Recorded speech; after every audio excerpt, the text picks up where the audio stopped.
When the dreamers entered the pods and the world fell silent, Lara stayed behind. While others sought refuge in the dreaming, she remained in the ruins, a lone consciousness among echoes of machines and fading stars. The lattice still hums beneath the ground, but she is its last living witness. Through her eyes, the world after the Exodus becomes something new. Part graveyard, part seedbed for the next awakening.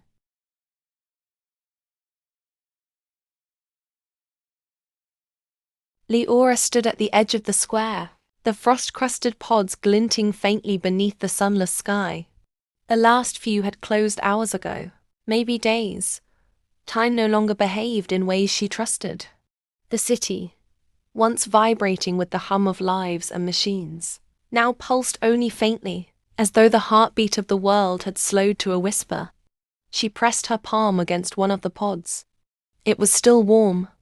Inside, a faint glow rippled, like the breath of something dreaming. "You all left," she murmured. "And you took the noise with you." Her words vanished into the cold air. Beyond the square, the streets had become hollow corridors of memory. Shopfronts were half collapsed.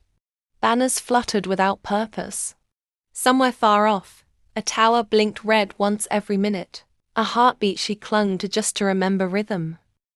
Leora adjusted the strap of her satchel. Inside were her few keepsakes, the mirror shard she'd carried since the beginning, a worn leather journal, and a small solar lamp that flickered in sympathy with her own pulse. She hadn't meant to stay behind. At first, she had simply hesitated. But hesitation turned to choice, and choice to conviction. Someone had to remember the world as it was, not as a dream, not as a pattern, but as matter, frost and dust. Someone had to be awake. She began to walk. The river that ran through the city had grown sluggish, its surface silvered with ice. The bridges were empty.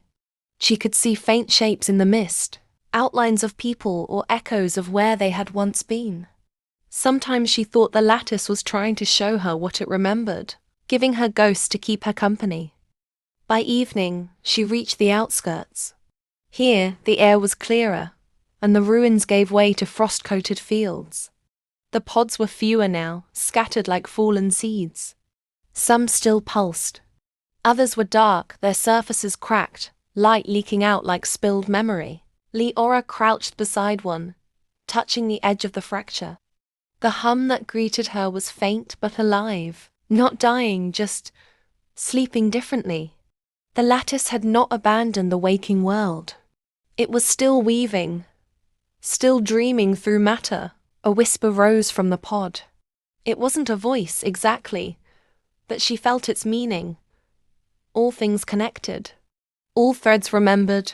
She drew her hand back.